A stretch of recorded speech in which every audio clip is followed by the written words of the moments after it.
Mr. and Mrs. Lacey, you had a home that you... From his kids, there was just, I have pictures, there was just trash and tools. I'd like to see. My tools were still there because I was still working on the home. Accepting responsibility for what was clearly an accident. I mean, she didn't mean to back into his air conditioner, right? Right. It happened. It was an accident. That's why they don't call it an on purpose. It was an accident. But once you have an accident, you have to accept responsibility. That's what you want to teach him. And if he lifts his hair, he'll be able to see and be able to hear better. We're done. Thank you. This court is adjourned. Outside the courtroom, Angela, then Regina. We were all sitting in the front of the bench seat, so I was in the middle, and I think when she initially came out, she saw me sitting in the truck, but maybe she assumed I was sitting in the driver's seat, but I wasn't. Nope, my vision was great that day. It did make me jump, and my dog was freaking out, so I definitely knew something hit the house. I told him that my son and I were... We had a quote for it. $250. Judgment for the plaintiff. We're done. Thank you very much. What you said to him and what he said to you, first of all, you didn't like the first place that the insurance company sent you to.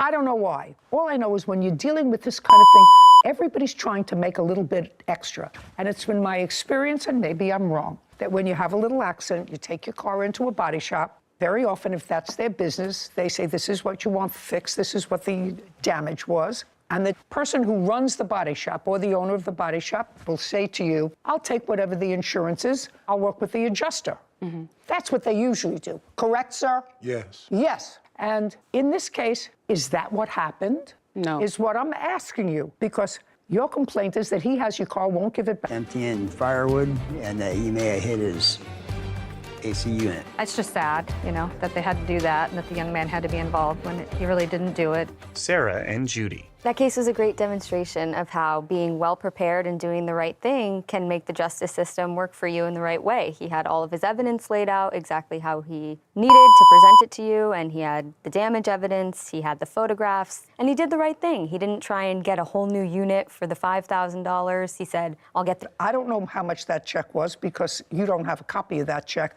You brought the car into him and said, now I have a broken back window. I have a feeling, and I know it's only a feeling, but this is my program, so I can vent that feeling, that you went to the first place to fix the car, and you said to them, I want you to fix the front and the back, and they said no. That was for something else. You already got paid for that. Incorrect. So you went to him. Estimate altogether. Yeah, I don't believe you. You don't have to. I don't. Well, I don't. I don't. have to. That's why your case is dismissed. That's fine. Now I'm getting to your counterclaim, because you put a mechanic's lien on the car? Yes, I have it here. Great. So you've got a mechanic's lien on it. She can't sell it. I'm not giving it back to her. I'm not ordering it back to her. You have the car? Yes. Sell it. I need that signature on that paper to be able to do so. It doesn't matter. From whom? From her. Or you can sign it just to say... Oh, I can't. To turn over... Oh. That says she has no more interest in the car. I can't. She does have an interest. The car's got a lien on it, sir. Absolutely. Okay? You're going to have to pay off this note. Do you understand? I don't think you're going to be able to get the money after you pay off the note. But you fixed the car. Absolutely. And I think that you're entitled to money for fixing the car on your counterclaim.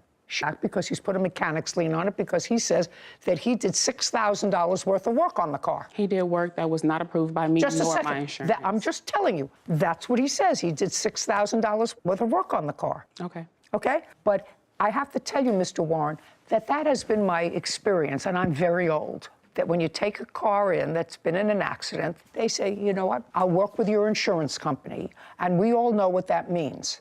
That means that whatever your insurance company gives you, they'll send me the check. That will be... Check. I want to know how much you received from the insurance company. $874.53. Then can you tell me, I had a check from the insurance company, which was a little over $1,300 from their appraisal. No, that's incorrect. Well, that's what you wrote, madam.